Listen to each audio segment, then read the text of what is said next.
অলকানন্দের ডাল থেকে আমি দুটো চারা তৈরি করেছিলাম। তো এই চারাটা আমি ভাইকে গিফট করব, আর রঙ্গন গাছের এই চারাটাও ভাইকে গিফট করব। রঙ্গন গাছেরও দুটো চারা হয়েছিল। এই যে এইটা থেকে দেখুন, ডাল থেকে চারা তৈরি করেছিলাম, তার মধ্যে ফুলও চলে এসেছে, আর অলকানন্দেও ফুল চলে এসেছিলো। আমি সেই ভিডিওটা আপনার সাথে শেয়ার করেছিলাম।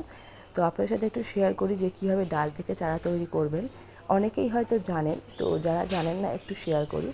তো দেখুন কত সুন্দর শিকড় বেরিয়েছে, তাই না? কি দারুণ একটা চারা তৈরি হয়েছে। তো এইভাবে কীভাবে তৈরি করবেন চলো আমি শেয়ার করি। নর্মালি আমরা যেরকম ডাল কাটি সেরকম কেটে নিয়ে এসে নিচের কিছুটা অংশ আমরা একটু অ্যালোভেরা জেল দিয়ে দেবো। আপনারা চাইলে একটু হলুদও দিয়ে দিতে পারেন। আমি অ্যালোভেরা দিয়েছি, অ্যালোভেরা জেলটা খুব ভালো কাজ হয়। দেখুন কী সুন্দর উপর থেকে শিকড় দেখা যাচ্ছে। এটাও আমি আপনাদের বের করে দেখাচ্ছি কীভাবে শিকড় বেরিয়েছে। তো ডালের নিচে একটু অ্যালোভেরা জেল দেবেন, দিয়ে বালির মধ্যে পুঁতবেন।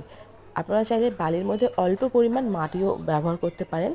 তাহলে কী হবে, বালিতে করলে রেজাল্ট খুব ভালো হয়। শুধু মাটির থেকে আমার অভিজ্ঞতা অনুযায়ী বালির মধ্যে দেখুন কত সুন্দর শিকড় বেরিয়েছে। তো এইভাবে কিন্তু আপনারা চারা অনায়াসে তৈরি করে নিতে পারেন। আর বালিটাকে চেষ্টা করবেন যেন সবসময় ভিজে থাকে, 1 দিন অন্তর অন্তর জল দিতে হবে। তাহলেই কিন্তু এরকম নতুন নতুন সুন্দর সুন্দর ডাল থেকে চারা পেয়ে যাবেন। তো আজকের এই পর্যন্তই বন্ধুরা, দেখা হচ্ছে নেক্সট ভিডিওতে। টাটা।